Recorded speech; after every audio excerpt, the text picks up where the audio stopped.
I was involved in something a good 20 years or so ago now. Something that I only half understood at the time, and that I'm having trouble coming to terms with in my mind. I've spent my entire military career not asking questions and just doing what I was told. I've always had a strong sense of justice. I've always believed that authority figures should not be questioned because they know better. They know the full picture and are trying to maximize long-term peace and prosperity.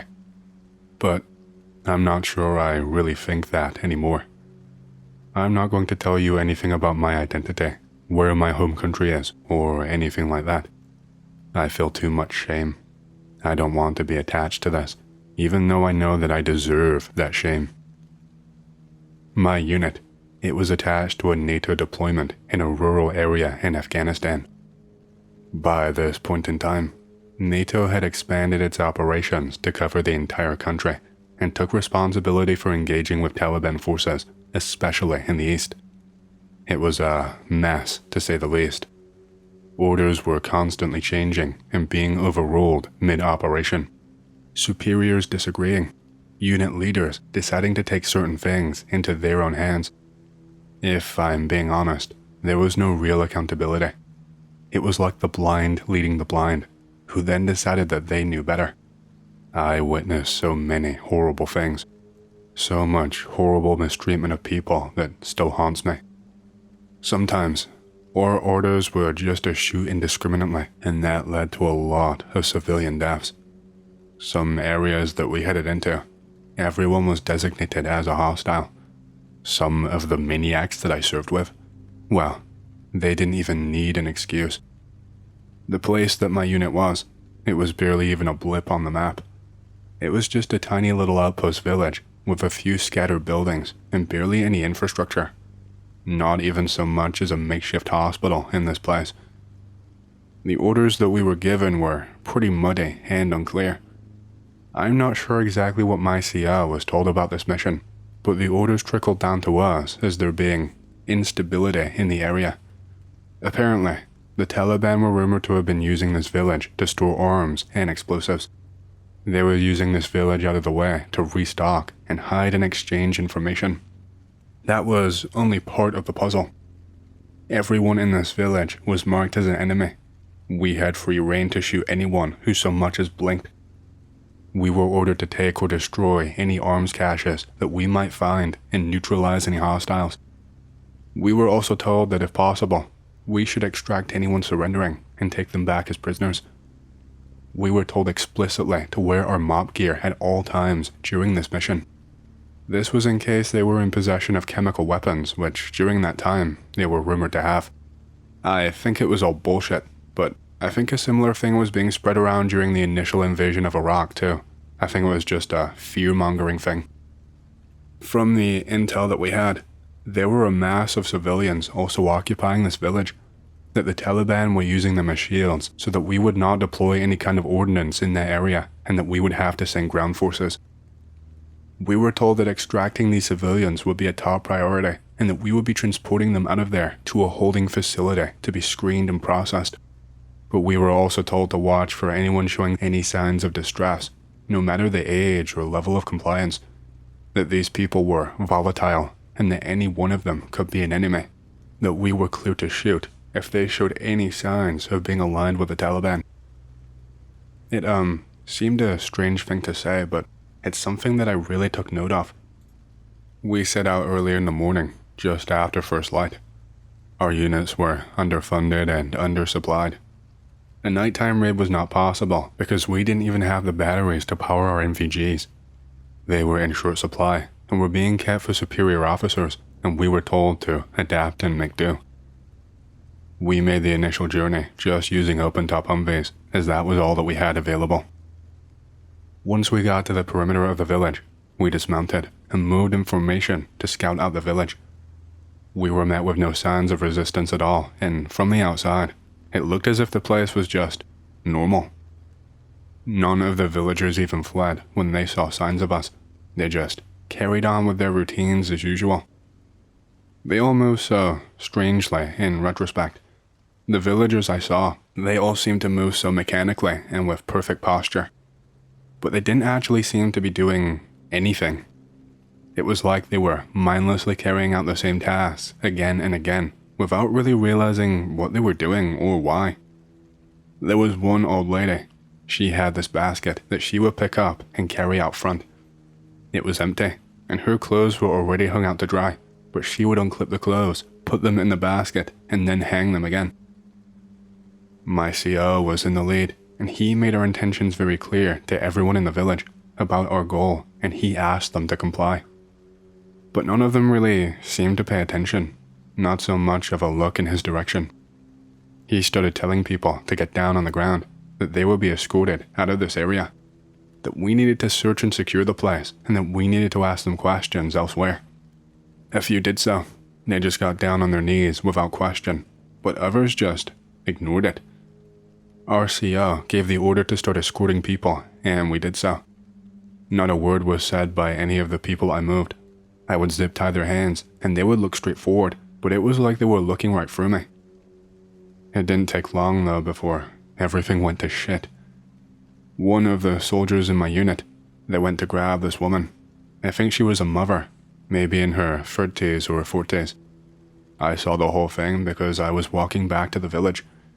She is kneeling, and he is talking to her and goes to grab her. And all of a sudden, the second he grabs her, it's like she just snaps back to reality. She went from a blank expression, just staring straight forward, to suddenly screaming. She started biting at the soldier's hand and arm, and I quickly rushed over to try and help when I saw this. She kept screaming, "Help me, help me, I don't want to go back," while grabbing the soldier's gun. It was so odd. She was grabbing the gun and fighting for it to point at her. At one point, she moved her head downwards so that the barrel was digging upwards into her jaw, and I could see that she was trying desperately to reach the trigger while my squad mate was trying to keep her alive. I managed to get there in time, and I grabbed her from behind and pulled her away. I started asking her what the hell was wrong with her and if she had a death wish or something. She was incredibly strong. I don't know how she had the strength that she did. It was like she had the strength of a rabid animal or something. This next part, it's completely my fault for not paying attention properly, for not recognizing the situation and properly dealing with it. Because this woman, she managed to pull a knife from my waist. I was so focused on trying to restrain this woman without hurting her that I neglected to pay full attention. She pulled it and I dropped her and backed away with my gun drawn and was telling her to drop it and get on the ground. She just had this look in her eye. Her eyes were twitching, and I could see that she had some kind of marks or burns on her face that I never really noticed before. They almost looked like chemical burns, but they were a little lighter than that. She had them going all down one arm too. And she stabbed herself. She practically gutted herself right there in front of us. Neither of us even had the chance to stop her, and she did not hesitate even one bit. She plunged it deep into her own stomach and just ripped upwards. And she screamed and she wailed, and she could not stop crying, but she just kept going until the pain was too much and she dropped to the floor, dead. Some of the soldiers in this war, we really were as incompetent as you think. I am no exception to this. The training that they give you is useless. They don't teach you any other skills other than saying yes sir, no sir, and firing a weapon, because that's all they really need from you. My CO was in disbelief, but he told us to forget all about it, that it wasn't our fault and that she did this to herself. We kept moving from villager to villager, just zip tying them and escorting them back to the convoy truck. We hadn't found any sign of any kind of weapons the entire time that we were there. No sign of any Taliban or any sign of any intel being exchanged in the area. Not even a sign that this village had ever even been used in a military sense. That was not the only odd encounter that we had with these villagers. This happened a few times, them going from expressionless and silent to just bursting with panic. But they kept trying to hurt themselves rather than us, and thankfully, we were able to stop any more deaths. Everyone that we detained had scars, chemical burns, you name it. Some of them had amputated limbs, and some had other injuries. None of it made sense to me, then or now. Once they broke out of their daze, or their trance though, whatever you want to call it, they just would not stop. They would just keep going, and begging and pleading for us to help them and not send them back. I have no idea what they meant. Sedation, once they were at the facility, or restraining them fully, was the only real way to stop them from hurting themselves. A large number of the villagers just sat quietly with no problems, but there were too many cases of people acting violently to ignore. We had to have multiple soldiers positioned in the back with the villagers just to keep some of them under control. The entire time, we were reporting the situation back to command to ask for clarification and medical support, but the response was always to not deviate from the plan and continue on with our mission, which we still didn't really know the full extent of. The drive itself to the facility that was going to be used for detainment and questioning wasn't that long, but it felt like it was. Having to hear those people, those cries, the whole way back, it freaked me out. You couldn't even have a conversation with them. It's like their minds were in permanent fight or flight mode, and they forget that any other words even existed. How anyone back at that facility was going to get anything out of these people was just beyond me. This facility was an old and abandoned one that had been taken control of and repurposed for our use. When we got there, we found out that this was not the only village like this that was ordered to be investigated. There were already other civilians already being held there, although not more than maybe another village full. There were other vehicles outside the facility. There were other units and personnel guarding the perimeter, doing rounds, checking on these villagers, etc. The place was large and reinforced, and clearly set up to keep people out, or people in, I guess. We unloaded the villagers one by one. Most of them we had to drag out of there, as they would not move on their own. The personnel at the facility very quickly took them off of our hands. The other civilians in there, they were all just sitting or standing blankly with no reactions at all.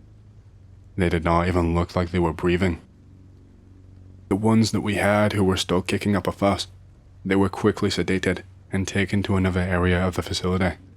I did not see any of them ever again. It wasn't long before the next order came down, and we were ordered out of that area along with our vehicles. We were told to return and prepare for debrief, which we did.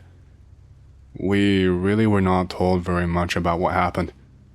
Even though my CO advised me not to, I reported the incident I had with that woman. I told them about how she was acting and just snapped, about the wounds that she had. I will admit that maybe I let my emotions get the best of me, that maybe I became a little hysterical and also angry. This report was given in a confidential manner in a one-on-one scenario. I got half an answer. I was told that the Taliban had probably abused this woman and tested a chemical weapon on her. I was told to forget all about it and that it was not my fault. When I tried to argue, I was told again to just forget it and move on. It wasn't long after that when people started to have major problems with me that are a little too difficult to explain here. I'll just say it felt like I had a target on my back after that. That my CO would target me and attempt to rile me up. That other commanding officers would pick fights with me and try and goad me into stepping out of line. And, well, let's just say I took the bait after a horrible incident that happened, and it ended up with me being discharged and signing papers agreeing not to talk about things. I was threatened with a military prison sentence, and I was told I was lucky that my CO agreed not to take things any further. I know that it was complete and utter bullshit. I know that they were just trying to cover their tracks and trying any way to just get rid of me. And if I try and talk about it to anyone now, why would they trust a soldier like me? It's pretty obvious that I'm just a criminal and a troublemaker rather than a patriot. Why would I ever tell the truth? I must be a liar if I got discharged like I did. That operation, it was the worst time in my entire life. I will probably never have an answer for what actually happened. None of it really makes sense to me at all. Why were those people acting that way? Why did they suddenly just snap? Why did some of them not? I just hope that I can finally leave it in the past and maybe move on with my life, even if I do still feel that unrelenting shame. So, this story is true, and honestly, I don't know if it was just perfect timing or what, but ever since then, I've always felt the vibes of things much more prevalent. It could be that I matured, but I don't know. Anyways, here we go. I was 12 or 13 years old at the time that this happened. My friend invited me to go to a cabin with his mom's BF, and BF's kid. The cabin is in Hick, Iowa, where the main attraction is widest Main Street. We're from Omaha, so about as city as you can get in Nebraska. We get there. There's not much to it. Small triangle type cabin where the main bedroom is the top part. The cabin does have this old stable that just looks like a nightmare in any light. Anyways, so this cabin was built on a plateau type place where the only road in and out was this long stretch that followed a cornfield and then down a massive man-made dirt hill with just so many holes it's made so like on either side of you that was just steep earth. After settling in, me, Luke, and BF's kid go down. I forgot to mention, there is only one other house that you pass by as you enter the cabin area, and we go to this house that has a bunch of horses. We are looking at the horses, being kids, when out of nowhere, this old biker lady comes out of the house and greets us with, "Want to have a seance?" Like, she doesn't say hello or anything, or even introduces herself. She just says, "Want to have a seance?" We all look at each other like, what the hell did she just say? But of course we agree. She says how she will get pizza and pop and shit, etc, etc. Come back once the sun goes down. Skip to nighttime. So, us kids get driven. It's a 20-minute walk, after being lectured that if anything happens, to call right away, blah blah blah. My mom's boyfriend drops us off and says he will be back in an hour. This biker lady came through with pizza and coke while she was sipping on grown-up brew. After like 5 minutes, she busts out a Ouija board and like 10 candles. She has each of us light candles and place them around the yard in various positions. Now, this is the part that I cannot explain besides coincidence. So biker lady describes what she is doing as a protective spell to keep whatever we talk to at bay. So biker lady performs this spell like this. She is chanting while drawing a pentagram. After the pentagram, she drew a spiral starting from the outside and ending in the middle of the pentagram. Now, as soon as she was done, and I am talking as soon as the chalk lifted from the board, fucking coyotes started howling from every single direction. Like some kind of force went through the forest and shook them. I have no idea what else happened after that. No Ouija speak after a while of weird questions. With nothing but silence, we got picked up. Only one other weird thing that happened was, remember, this place is in the middle of nowhere. Luke was yelling, "Hello?" from the porch of the cabin the morning or two after, and just kept listening to his echo reply. And after 3 or 4 times of this, we heard a, "Hello neighbor," coming from what seemed like dead in the middle of the forest. Now, this could have been the biker lady replying. We did bring it up to her, to which she replied that she was gone all morning, and how there was an old family cemetery somewhere in that forest. One other thing that biker lady told us was that the guy who used to live in her house apparently took his own life by driving up to the lip of where our cabin ended and drank a bottle of antifreeze. That shit was spooky as fuck, and never have I felt that tingling, spooked feeling so strong since that day. I used to live in a house near the forest in Colville, Washington State. From what I hear, their woods are really sketchy, at least a lot more than I had experienced. Anyways, this was only our 2nd year there, and I hated it. I wanted to move back to Phoenix with all of my 13-year-old heart. It was November, and I would always sleep in our guest room upstairs, since it was always the warmest bedroom. It was about 11:20, and I could not sleep at all. I get bored, so I decided to look outside my window and see if there was any deer out in the field. I don't see any deer, so I decided I needed to go back to bed. As I turned my head, I noticed that on the edge of our fence line, I could see a figure. The porch light barely hit the thing, so I could not make out any features. I ducked my head down a little bit, but watched him with my eyes barely peeking over the window lining. He just stands there for at least 40 minutes. He starts moving closer, but it's only like 4 to 5 feet at a time. He just repeats this process until he is fully in the porch light. He is shirtless, and he has some gross brown shorts that come above his knees, but the legs of the shorts are tied to his legs with some rope. His head is drooping down to one side and is only like 2 to 3 inches from resting on his shoulder. What the hell is going on? On his head is just a brown potato sack-like thing with eye holes cut into it. It's tied around his neck, and it looked pretty tight. He started walking normally towards our back door. I started pissing my pants just a little bit. He reaches the door and he grabs the knob. He pulls something out from in between his waist and the lining of his shorts. He opens the door, but he does not enter. He just stands there. Out of nowhere, his head just twists into this, what I can only assume, painful position. He is looking right at my sister's room.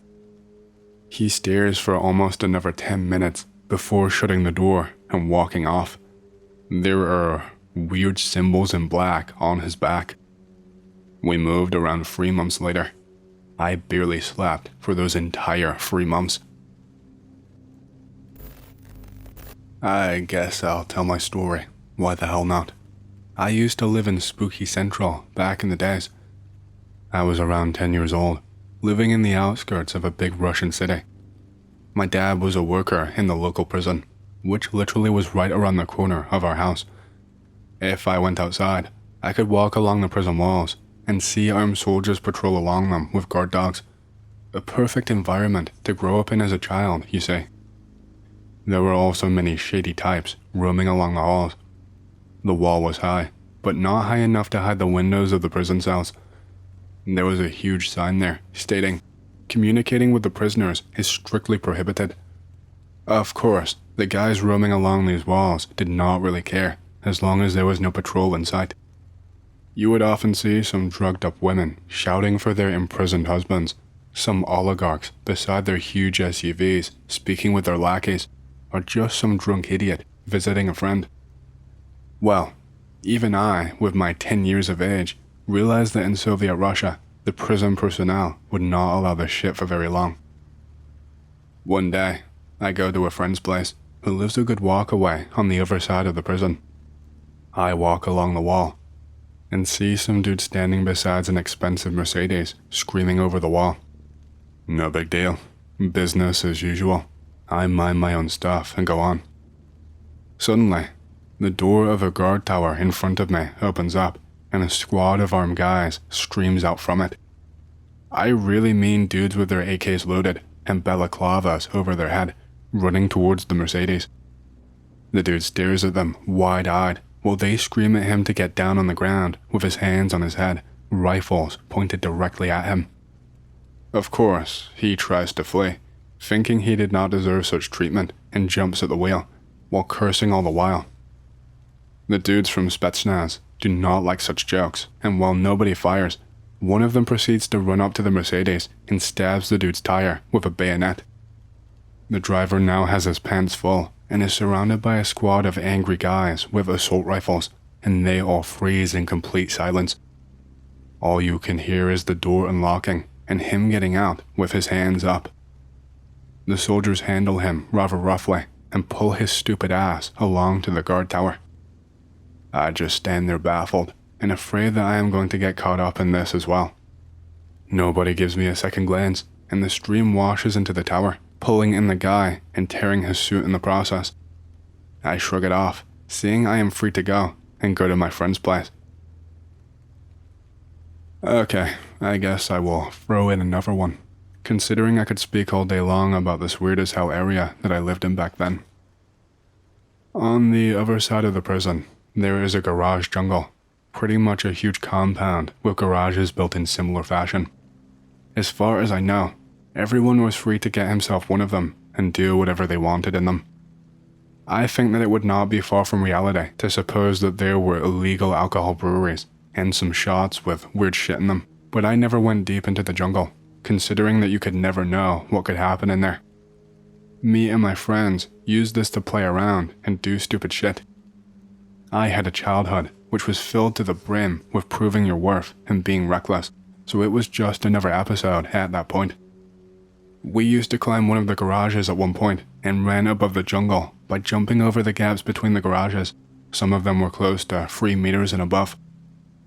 It was a pretty fun thing to do if you had some friends to go along with, although we suffered some casualties. One winter, we thought it would be a good idea to parkour along the garages. The outside temperature being minus 40 degrees Celsius and us in full winter gear. Despite that, we were pretty good on our feet, and we happily hopped into the jungle until we lost sight of the border.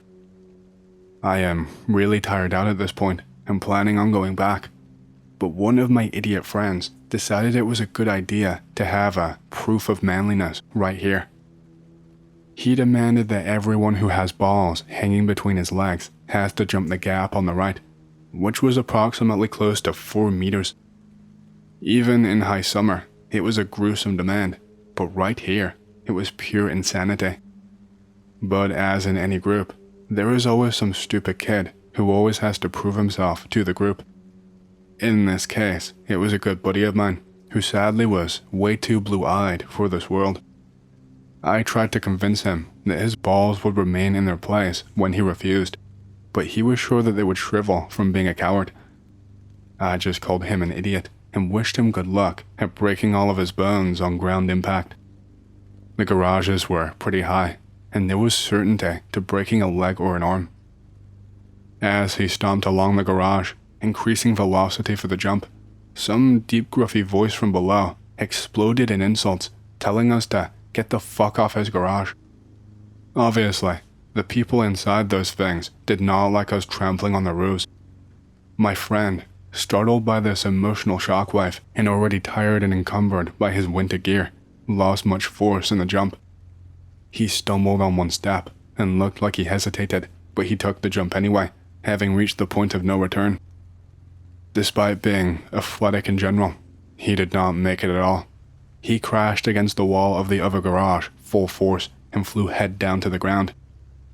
I immediately ran up to the spot and looked down. He was blacked out on the ground and did not react to any calls. Full of panic now, I climbed down the garage, not thinking about the consequences, and checked on him. His head seemed intact, but he probably knocked it hard enough to pass out. Being relieved, I faced another problem. All of my other friends scattered in all directions like cockroaches and left the place. So much about having balls. And I am deep inside the creepy as hell jungle, which is dead silent and far away from anything but other garages. I decided to get some help anyway, not being able to do shit on my own.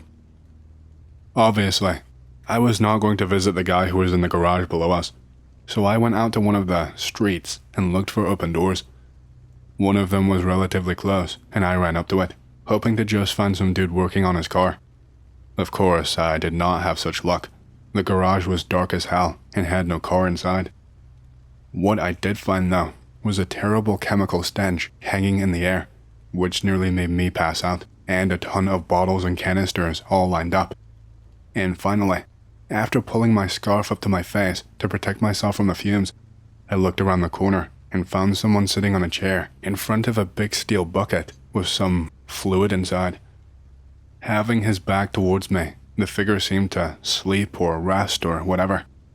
But a moment before I tried to call out to him, I stopped myself. Something about the way it sat there was just unsettling, just not natural. I saw quite a few people passing out drunk in a sitting position, and none of them sat so stiffly and leaned at such an angle. The fear that whatever I saw there was not in the realms of normal at all overcame me, and I bolted from there, telling myself that I did not see shit. Now I did not care about getting scolded by the dude in the former garage, and just ran straight at it, banging against the door. The guy inside was a typical gruff rusky, greeting me with all kinds of unpleasantries, but listened to me after seeing my probably pale as snow face. I thought that I should tell him about the guy in the garage first, thinking he was a bigger concern there, and he immediately took off to look what was up.